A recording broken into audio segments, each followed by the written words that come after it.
नमस्कार दोस्तों, स्वागत है आप सभी का संसार भक्ति सागर चैनल में।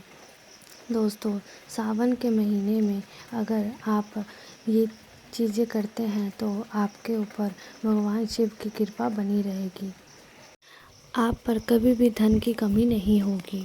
साथ ही साथ अगर आप सोमवार के दिन अगर ये 3 चीज़ें करते हैं तो आपको धन की कमी नहीं होगी। साथ ही सावन के पहले सोमवार में आप कुछ ऐसी गलतियां ना करें जिसके कारण आपको हानि होगी। तो जानते हैं सोमवार के पहले दिन क्या करें। सावन का महीना बहुत ही पवित्र माना जाता है। साथ ही में सावन के हर एक दिन इतना पवित्र माना जाता है जैसे कि गंगा जल होता है, वैसे बहुत ही पवित्र माना जाता है। और सावन का जो सोमवार होता है वो तो बहुत ही ज़्यादा पवित्र होता है। सच्चे हृदय से भगवान शिव की भक्ति करने वाला भगवान का प्रिय भक्त कहलाता है। पहला सावन का सोमवार व्रत 10 जुलाई, उसके बाद दूसरा सोमवार का व्रत 17 जुलाई, फिर 24 जुलाई को और 31 जुलाई को रखा। इसके बाद 7 अगस्त को, 14 अगस्त को और 21 अगस्त और 28 अगस्त को सोमवार का व्रत रखा जाएगा। सोमवार की समाप्ति होगी 31 अगस्त को और 31 अगस्त को रक्षाबंधन का त्यौहार भी मनाया जाएगा। सावन के व्रत में कुछ ऐसी बातें जो बहुत ही विशेष है वो आपको पता होनी चाहिए। सावन का पहला सोमवार भगवान शिव जी को माना जाता है। सोमवार के दिन आप भगवान शिव जी की पूजा करें। इसका अधिपति सोम यानी चंद्र देवी है, इसीलिए इसका नाम सोमवार रखा गया है। इसीलिए सोमवार के दिन भगवान शिव और चंद्रदेव की दोनों की ही आराधना की जाती है और व्रत रखा जाता है। सोमवार के दिन शिव जी के लिए व्रत रखे गए बहुत ही लाभदायक होता है। इसलिए जो शिव भक्त है अपनी इच्छा के लिए, जो उनके मन में कामनाएं हैं उसके लिए और जो वो अपने चाहते हैं उसके लिए आप सोमवार का व्रत ज़रूर रखें। अच्छा जीवन साथी मिले, घर परिवार अच्छा मिले, इसलिए कुंवारी लड़कियां सोमवार का व्रत रखती हैं। और दूसरी बात, सोमवार के दिन को भगवान शिव और चंद्रमा से जोड़कर देखा जाता है। इसलिए सोमवार के दिन वो सभी काम करने चाहिए जो भोलेनाथ को प्रसन्न कर दे। सोमवार के दिन आपको शिवलिंग में जाकर गंगा जल चढ़ाना चाहिए और बेलपत्र भी चढ़ाना चाहिए विशेष रूप से, क्योंकि बेलपत्र भगवान शिव जी को बहुत ही पसंद है।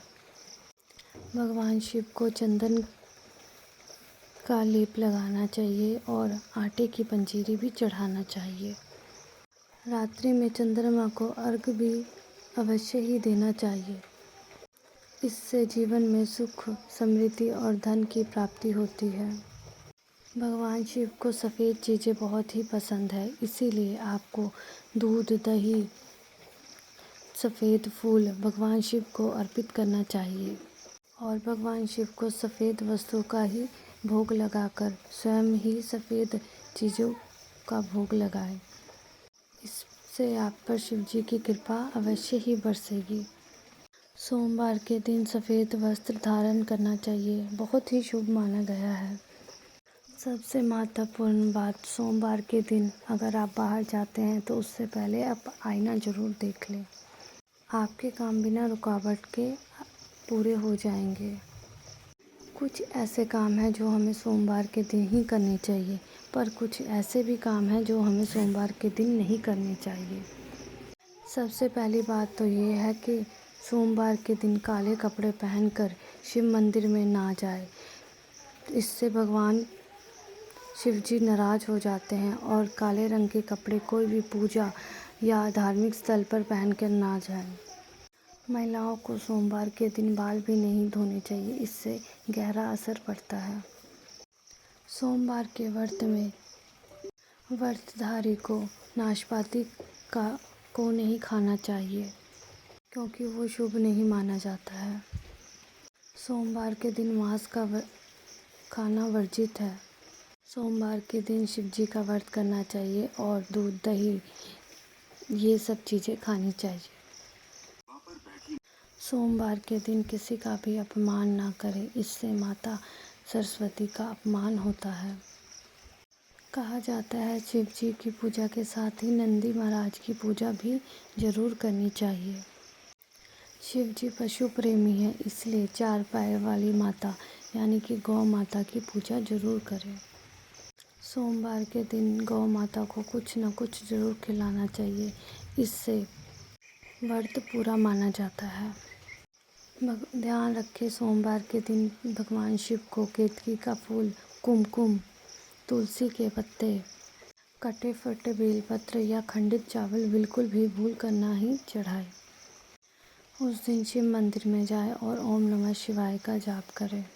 भगवान भोलेनाथ आप पर प्रसन्न होंगे और आपकी हर एक मनोकामना पूर्ण करेंगे।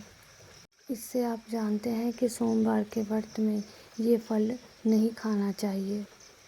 अगर आप कुछ ऐसे फल खा लेते हैं तो जिंदगी भर आपको भगवान शिव का क्रोध का सामना करना पड़ता है। आपका व्रत भंग हो सकता है, यहाँ तक कि आपके परिवार पर कष्ट आ सकते हैं। सोमवार के व्रत में ऐसा पाप बिल्कुल भी भूल कर भी ना करें।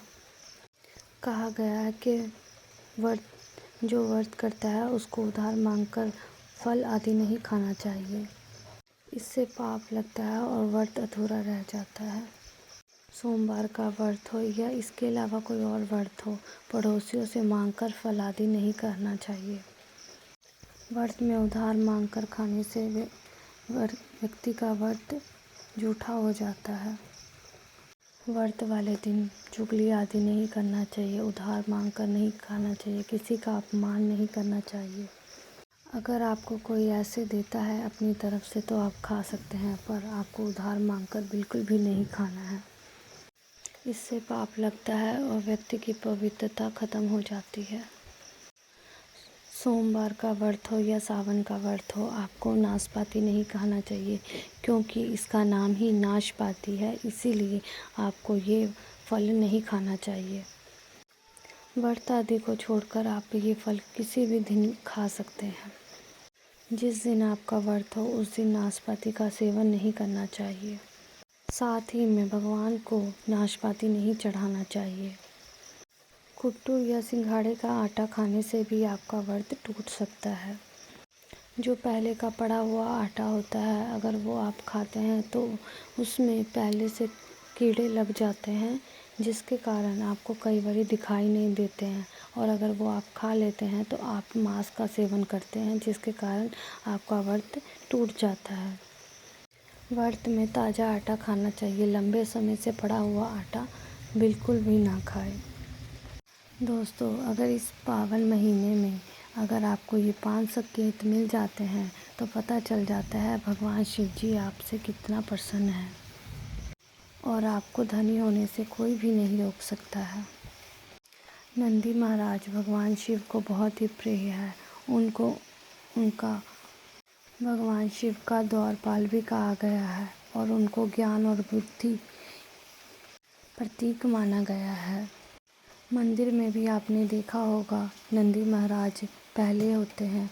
अगर सावन के महीने में अगर आपके घर के बाहर आपके गेट पे अगर नंदी महाराज आते हैं और आपके गेट को सींग मारने लग जाते हैं तो आप मान लीजिएगा भगवान शिव जी आपके घर में आने वाले हैं, क्योंकि ये उनके आने का संकेत है और भगवान शिव जी आपके भक्ति से बहुत प्रसन्न है। आपके घर में खुशियाँ आने वाली हैं और आपको धनी होने से कोई भी नहीं रोक सकता है। याद रखें, नंदी महाराज को तिलक लगाकर मीठा भोग जरूर करवाएं। अगर आपके सपने में शिवलिंग दिखाई दे या भोलेनाथ दिखाई दे तो आपको ये समझ जाना चाहिए कि आपके जीवन से जो भी सारी परेशानियां हैं वो दूर होने वाली हैं। भगवान शिव आपकी सच्ची भावना और सेवा से बहुत प्रसन्न है और वो आपके घर में आने वाले हैं।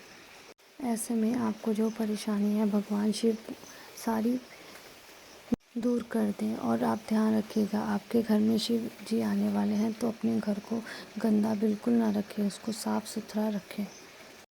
दोस्तों, शास्त्रों के अनुसार माना गया है कि नीलकंठ भगवान शिव जी का प्रतीक है। अगर सावन के महीने में नीलकंठ आपके छत पर आकर बैठ जाए तो उसको भूल से भी मत भगाना, क्योंकि ये भगवान शिव का प्रतीक माना गया है। क्योंकि ऐसे में आपको खुश होना चाहिए, भगवान शिव जी आपकी भक्ति से बहुत प्रसन्न हैं।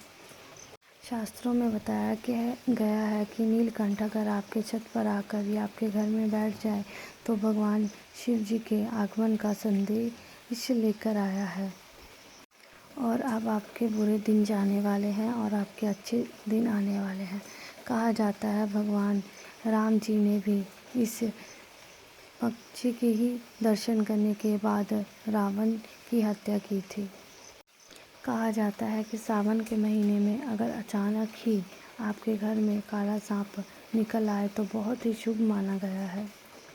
उसे बिल्कुल भी न मारे, वो भगवान शिव का प्रतीक है और भगवान शिव जी के आने का प्रतीक है। इससे भगवान शिव जी प्रसन्न होते हैं, क्योंकि वो किसी खास अवसर पर ही अपने दर्शन देते हैं। सावन का महीना बहुत ही पवित्र महीना माना गया है, क्योंकि ये वही महीना है क्योंकि इस महीने में भगवान शिव जी धरती पर आते हैं और वही घर को अपना आवास बना लेते हैं। जो उनका सच्चा भक्त होता है, उनके घर में ही वो प्रवेश करते हैं।